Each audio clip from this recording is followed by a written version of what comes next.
Hi highs வணக்கம். வாழ்க வளமுடன். நம்ம இன்றைக்கி பார்க்க போகிற ஸ்டிச் வந்துட்டு பட்டன் ஹோல் ஃபில்லிங் ஸ்டிச் தான் பார்க்க போகிறோம். சரிங்களா? இப்போ போன கிளாஸில் வந்து நம்ம பட்டன் ஹோல் ஸ்டிச் வந்துட்டு பார்த்தோம். இந்த கிளாஸில் பட்டன் ஹோல் ஸ்டிச்சை எப்படி ஒரு ஃபில்லிங் ஸ்டிச்சாக வந்துட்டு யூஸ் பண்ணலாம் அப்படின்ற மாதிரி தான் வந்துட்டு பார்க்குறோம். சரிங்களா? இப்போ வந்து பார்த்திங்கன்னா ஃபஸ்ட்டு ஒரு செயின் எடுத்துட்டோம். செயின் எடுத்து அது வந்து ஆப்போசிட்டில் நம்ம குத்தி பின்னாடி இழுத்துக்கணும். சரிங்களா? இப்போ இழுப்பேன் பாருங்கள், பொறுமையாக பாருங்கள், அப்போ தான் உங்களுக்கு புரியும். பேக்கில் இழுத்துட்டோமா, இழுத்துட்டு மறுபடியும் ஒரு லாக்கு, ஓகேங்களா? மறுபடியும் ஒரு சின்னதாக ஒரு லாக் வந்து க்ரியேட் பண்ணிக்கோங்க. அதுக்கு அடுத்தது மறுபடியும் மேலே கொண்டு வரணும். போன தடவை ஸ்டிச்சில் நான் சைடில் கொண்டு போயிருப்பேன்.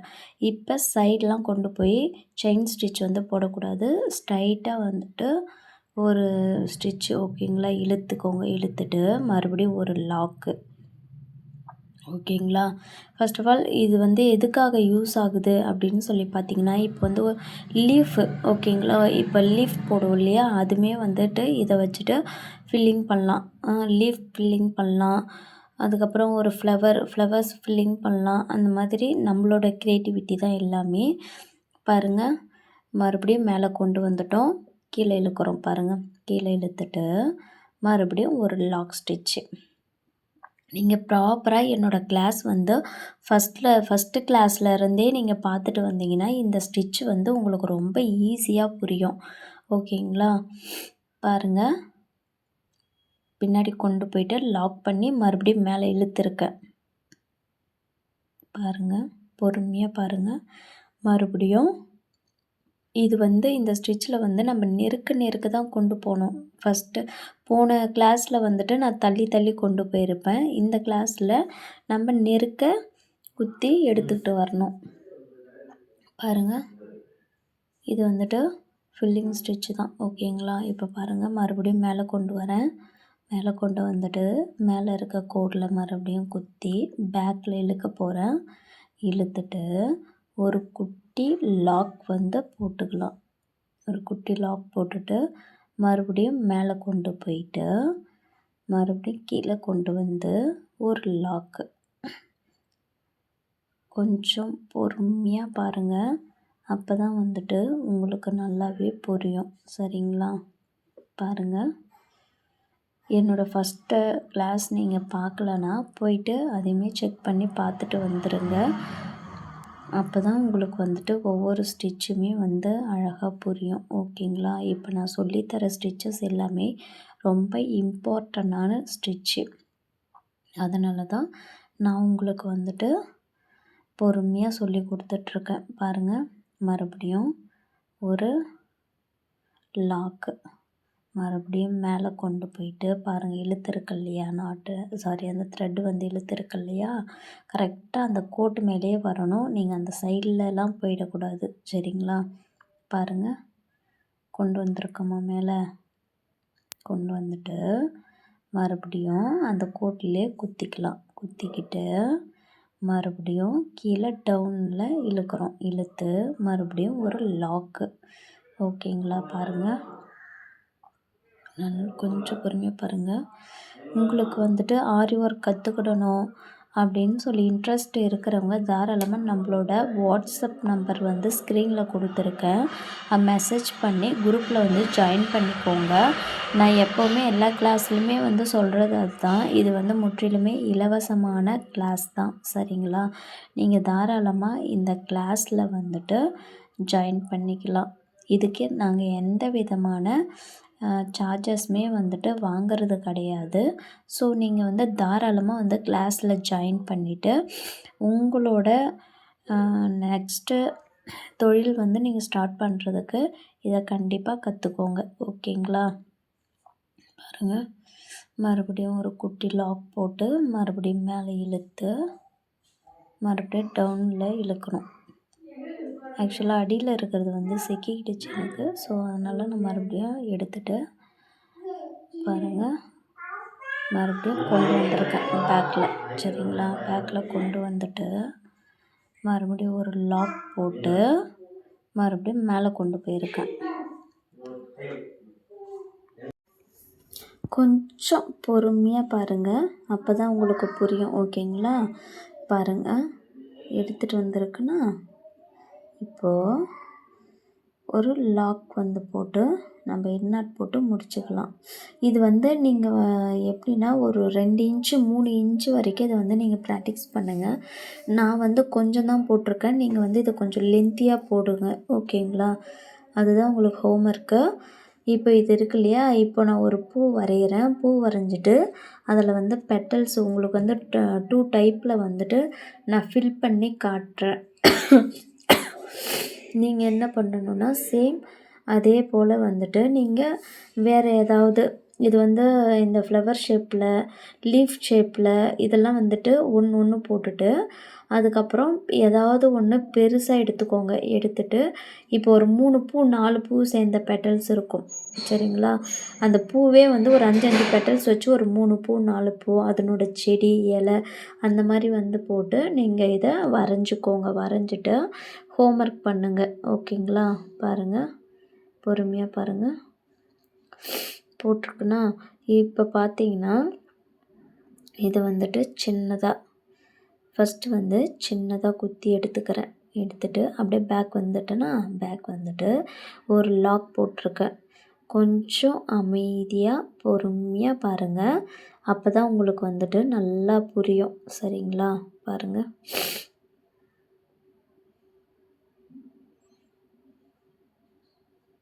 கொஞ்சம் பொறுமையாக பாருங்கள். நம்ம என்ன பண்ணுறோம், எப்படி அதுக்கு வந்து ஃபில் பண்ணுறோம் அப்படின்னு பாருங்கள். இது வந்துட்டு நான் 2 பெட்டலாக வந்து உங்களுக்கு சொல்லியிருக்கேன். நீங்கள் இதுவுமே வந்துட்டு கொஞ்சம் பெருசாக ஹோம்ஒர்க்லாம் கொஞ்சம் பெருசாக எடுத்து பண்ணுங்கள். சரிங்களா? மறக்காமல் நம்மளோட சேனலை வந்து சப்ஸ்கிரைப் பண்ணிக்கோங்க. உங்களுக்கு வேண்டிய ஃப்ரெண்ட்ஸ் யாராவது வந்து இந்த கிளாஸில் வந்து ஜாயின் பண்ணணும் அப்படின்னு நினச்சாங்கன்னா நம்மளோட வாட்ஸ்அப் குரூப்பில் வந்து ஜாயின் பண்ணி அவங்களுமே வந்து கற்றுக்க சொல்லுங்கள். ஓகேங்களா? இப்போ பெட்டல்ஸ்லாம் பார்த்திங்கன்னா விரிவாக இருக்கும், அதுக்கு கீழே வர்றது வந்துட்டு குட்டியாக இருக்கும். சரிங்களா? அதுக்கேற்ற மாதிரி நீங்கள் அட்ஜஸ்ட்மெண்ட் பண்ணிவிட்டு அதுக்கப்புறமேட்டு தான் வந்து போடணும். அங்கே பார்த்துக்கிட்டே இருங்க. இப்போ அந்த இடம் வந்து குறுகலாக இருக்கு இல்லையா, அந்த குறுகலாக இருக்கிற இடத்துல நான் எப்படி போடுறேன்னு பாருங்கள்.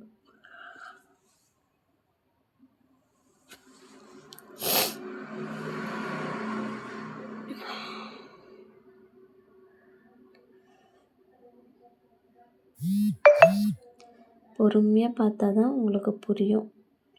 பாருங்கள், இது கொஞ்சம் லென்த் வீடியோவாக தான் இருக்கும். நீங்கள் ஸ்கிப் பண்ணாமல் பார்த்தா தான் நான் எந்த இடத்துல எப்படி த்ரெட் எடுக்கிறேன், எந்த இடத்துல கொண்டுட்டு போயிட்டு முடிக்கிறேன், எப்படி பண்ணுறேன்னு பாருங்கள். எடுத்த உடனே உங்களுக்கு அந்த பெட்டல் ஷேப் சுத்தமாக வராது. ஸோ நான் எப்படி போடுறேன் அப்படின்னு பாருங்கள். அப்படியே படிப்படியாக உயர்த்துங்க. சரிங்களா? ஃபஸ்ட்டு வந்து சின்னது போட்டிருக்கீங்களா, அதுக்கு கரெக்டாக ஒரே ஸ்டெப்பு மேலே, அதுக்கு ஒரே ஸ்டெப்பு மேலே, அதுக்கு ஒரே ஸ்டெப்பு மேலே அந்த மாதிரி போட்டுட்டு வரும்போது தான் வந்துட்டு உங்களுக்கு அந்த பெட்டலோட ஷேப் வந்து கரெக்டாக வரும். சரிங்களா? நீங்கள் வரையும்போது கொஞ்சம் நீட்டாக வரைங்க. அப்போ தான் வந்து நீங்கள் அந்த ஃப்ளவரை வந்து ஃபில் பண்ணும்போது அந்த ஃபில்லிங் வந்து உங்களுக்கு கரெக்டாக வரும். சரிங்களா? நான் ஏன் இப்போ பாதியிலே பண்ணுறேன்னா, நான் வந்து அது கோணையாக போட்டிருப்பேன் பெட்டலு. அதனால் எனக்கு வந்துட்டு ஸ்ட்ரைட்டாக இருக்கிற மாதிரி நான் போட்டிருக்கேன். பாருங்கள், கொஞ்சம் பொறுமையாக பாருங்கள். இப்போது படிப்படியாக குறைச்சிக்கிட்டே போவோம் பாருங்கள். ஓகேங்களாங்க? பாருங்கள், இப்போ ஃபஸ்ட்டு 1 2 3 4ன்னு அந்த கவுண்ட் டவுனில் வந்துட்டு ஒரு ஸ்டெப்பாக வந்து ஏற்றிக்கிட்டே வந்து ஒரு 3 4 இது லேயர் மட்டும் ஒன்றா கொடுத்து மறுபடியும் படிப்படியாக குறைக்கணும். ஓகேங்களா? இப்போ பாருங்கள், இந்த பெட்டல் வந்து அழகாக வந்துருச்சா, ரவுண்ட் ஷேப் பெட்டல். இதையே வந்துட்டு உங்களுக்கு அந்த கர்வில் வந்து வருது இல்லையா, அந்த பெட்டலுமே வந்து நான் உங்களுக்கு போட்டு காட்டுறேன். பாருங்கள், ஃபஸ்ட்டு குட்டியாக போட்டுட்டிங்களா, பேக் இழுத்து ஒரு லாக்கு, அதுக்கப்புறம் அதை விட கொஞ்சம் பெரிய சைஸ் எடுத்து போட்டு அதுக்கு ஒரு சின்ன லாக்கு, மறுபடியும் அதுக்கும் பெருசு எடுக்கணும். எடுத்துட்டிங்களா, எடுத்துட்டு மறுபடியும் கீழே இழுத்து ஒரு லாக்கு. இது எல்லாமே நீங்கள் ரொம்ப க்ளோஸாக போடுங்க.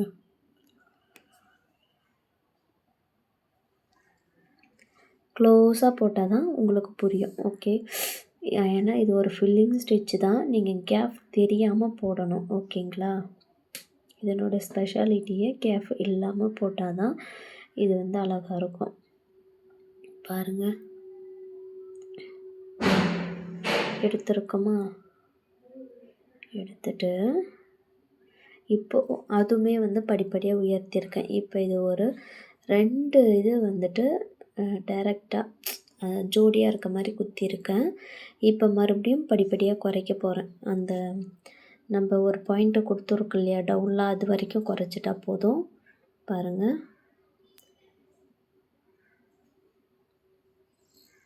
பண்ணியிருக்குமா? ஓகே, டவுன் பண்ணிட்டோம். பாருங்கள், அந்த குறுகலாக வர இடத்துல நான் எப்படி போட்டிருக்கேன் அப்படின்னு பாருங்கள். அந்த பெருசாக வர இடத்துலையும் நான் எப்படி வந்துட்டு கரெக்ஷன் பண்ணி அதுக்கேற்ற மாதிரி பெட்டலை வந்து திருப்பி போட்டிருக்கேன் அப்படின்றதையும் கொஞ்சம் பாருங்கள். ஓகேவா? நீங்கள் வந்து கண்டிப்பாக சில்க் த்ரெட்டு தான் யூஸ் பண்ணணும். அப்போ தான் உங்களுக்கு வந்துட்டு அந்த ப்ராக்டிக்ஸ் வந்து கரெக்டாக வரும். இல்லைன்னா கண்டிப்பாக வந்துட்டு வராது. சரிங்களா? நீங்கள் எடுத்த உடனே வந்து பீட்ஸ் போடுறது, இல்லை அந்த அதுக்கு பேர் என்ன, சரி போடுறது, அப்படிலாம் இருக்கக்கூடாது. சரிங்களா? பாருங்கள், பொறுமையாக பாருங்கள். இப்போ மறுபடியும் படிப்படியாக மேலே ஏற்றிக்கிட்டு போக போகிறேன். நான் என்ன பண்ணுறேன்னு சொல்லிவிட்டு பொறுமையாக பாருங்கள்.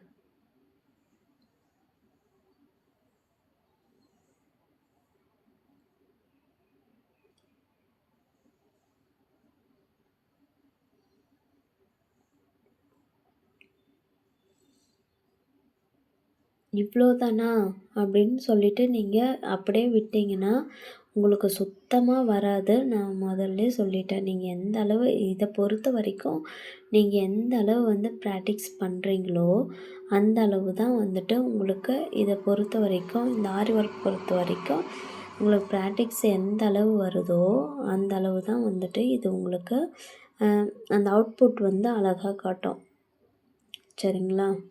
பாருங்கள்,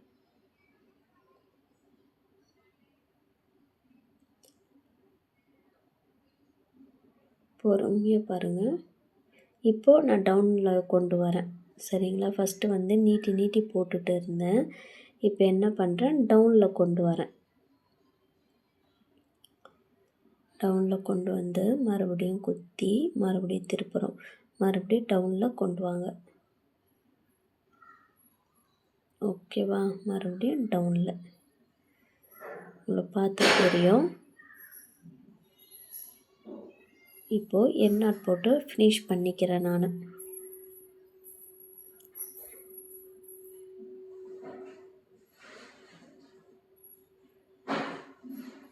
சுற்றி செயின் ஸ்டிச் வந்துட்டு போட்டுக்கலாம்.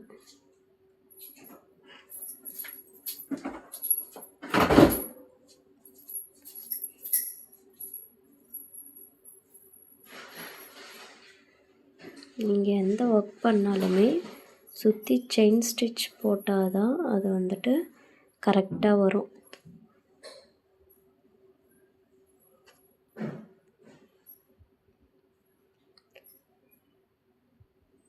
ஒரு லீஃப் மாடல் போடுறீங்க அப்படின்னாலும் அதை சுற்றி நீங்கள் வந்து அவுட்லைனாக செயின் ஸ்டிச் கொடுக்கும்பொழுது அது வந்துட்டு கொஞ்சம் நல்லா நீட்டாக இருக்கும். சரிங்களா? பாருங்கள், கொடுத்துட்டோமா? இப்போ பாருங்கள், அந்த பெட்டல் வந்து அந்த டபுள் பெட்டல் வந்து கரெக்டாக தெரியுதுங்களா? இப்போ இந்த சிங்கிள் பெட்டலுமே பாருங்கள், இந்த இதழ் வந்து எவ்வளோ ஒரு அழகாக வந்திருக்குன்னு பாருங்கள். நீங்கள் வந்து ப்ராக்டிக்ஸ் நிறைய வந்து ப்ராக்டிக்ஸ் பண்ணுங்கள். அப்போ தான் வந்து உங்களுக்கு நல்லா புரியும். சரிங்களா? இந்த ஃபில்லிங்ஸ் பாருங்கள் எவ்வளோ ஒரு அழகாக வந்திருக்குன்னு. இப்போ அவுட்லைன் கொடுக்காததுக்கு முன்னாடி வந்து வேறு மாதிரி லுக்கில் இருந்தது. இப்போ அவுட்லைன் கொடுத்ததுக்கப்புறம் என்ன லுக்கில் இருக்குதுன்னு பாருங்கள். அவ்வளோதான். இதுக்கப்புறம் எண்ணாட் போட்டு நம்ம ஃபினிஷ் பண்ணிக்கலாம். கொஞ்சம் பாருங்கள்,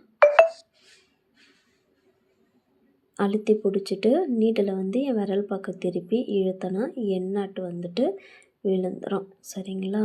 அவ்வளோதான். இதை வந்துட்டு நீங்கள் என்னென்ன ஷேப்பில் போடலன்னா ஃப்ளவர் ஷேப்பில் போடுங்க.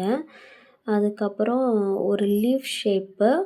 இது மட்டும் இல்லாமல் நம்ம வந்து மயில் ஓகேங்களா, மயிலோட அந்த தோகை அந்த மாதிரி வந்துட்டு நீங்களாக ஒரு க்ரியேட் பண்ணி நீங்களாக வந்துட்டு ஒன்று வந்து எடுத்துகிட்டு போங்க, கொண்டு போயிட்டு எனக்கு வந்து ஒரு ஹோம் ஒர்க்காக நீங்கள் வந்து ஃபைலில் வந்து ஒட்டுறதுக்காக கொஞ்சம் நல்லா பெஸ்ட்டாக வந்து பண்ணுங்கள். சரிங்களா? தேங்க்யூ ஃபார் வாட்சிங். நம்ம நெக்ஸ்ட் கிளாஸில் மீட் பண்ணலாம்.